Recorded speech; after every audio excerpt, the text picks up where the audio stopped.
Americans, have I got a pipeline for you. It's the Keystone XL oil pipeline, starting in Alberta, Canada, and ending over 1,000 miles later down in the US state of Nebraska.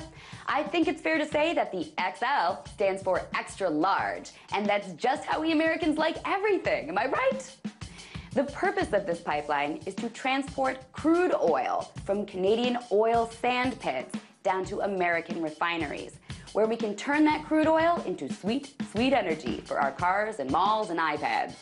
And since no one has figured out a viable alternative source for our gluttonous energy habit yet, wouldn't it just be better to get our oil from a friendly Canadian neighbor? What's that you say? Oh, right, the environment. It's bad for the environment, particularly because it's transporting oil that is coming from goopy sand pits. Right. Yeah, see, taking crude oil from sand pits, like the one in Canada, is a process that involves a ton more carbon emissions than, say, drilling for crude. But don't worry, the US State Department recently issued a supplementary environmental impact statement as part of the approval process for the pipeline. In its conclusion, it says, "You guys, relax. The pipeline won't have any bad impact on the environment." Now, the report admits that oil sands crude oil has potentially large climate impacts. The report admits that the emissions could be 81% greater than emissions from average crude already being refined in the US. But then the report actually says that, and I'm paraphrasing here obviously, but this is honestly what the report reported as findings.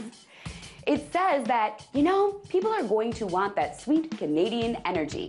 So people will find some way to transport that oil one way or another, pipeline or no pipeline.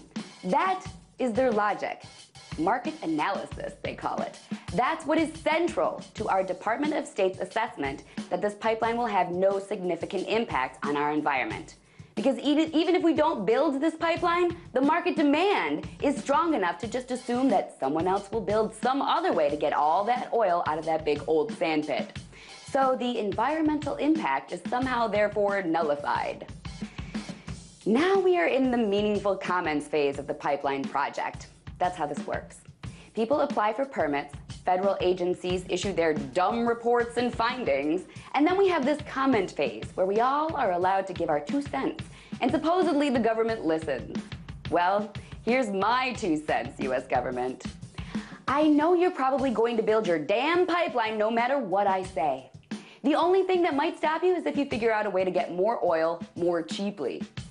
I'd respect you a lot more, US government, if you just came out and said, we're building an extra large pipeline that is going to jut across open plains of 3 giant states like a nasty, cancer-causing worm on the planet. And you are going to like it, because then you can still use all of your TVs and microwaves and SUVs. But since you are not going to say that, I'd appreciate it if you'd at least stop pretending to do due diligence and writing up these crap reports that insult my intelligence. That's my comment. Tonight, let's talk about that by following me on Twitter @TheResident.